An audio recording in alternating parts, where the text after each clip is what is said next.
আমি আল্লাহ তাআলার শুকরিয়া এই জন্য আদায় করছি যে দীর্ঘদিন পরে আপনাদের মাঝে এসে এই পূজা উদযাপন উপলক্ষে এখানে যে সমবেত হতে পেরেছি এই জন্য আল্লাহ তাআলার শুকরিয়া আদায় করছি। আমি আজ পর্যন্ত কখনো দেখলাম না কোন হিন্দুর ছেলে বলেন আর মেয়ে বলেন বা কোন হিন্দু লোক মুসলমানের ধর্মীয় কোন অনুষ্ঠানে গেছে।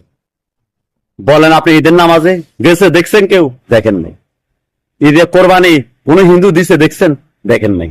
অথচ এই লোকটা যে দাঁড়িয়ালা, এই দাঁড়িয়ালা লোকটা বলতেছে এর নাকি শুকরিয়া তার হিন্দুদের মন্দিরে গেছে হিন্দুদের পূজাতে যাওয়ার কারণে শুকরিয়া জানাচ্ছে।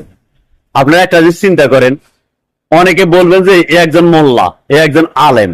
আসলে আমি একে আলেম বলতেছি না, এ আলেম তো নয়। যদি আলেম হইতো তাহলে এই ধরনের কথা বলতে পারতো না, কারণ আমরা তো আলেম না, মুসলমান। তবুও আমরা ভালো করে জানি যে হিন্দুদের এখানে যাওয়াটা ঠিক না আমাদের জন্য। আর অথচ এই আলেম হয়ে কি বলতে পারে এ আলেম না? কারণ রবীন্দ্রনাথ ঠাকুরেরও দাঁড়ি ছিল, দাঁড়ি হলে যে আলেম হবে তার সম্পূর্ণ ভুল। তো বলছে আপনাদেরকে এই ধরনের আলেম থেকে আপনারা একটু দূরে থাকবেন। এই ধরনের আলেমের কথা কখনো আপনারা বিশ্বাস করবেন না। আল্লাহ হাফেজ।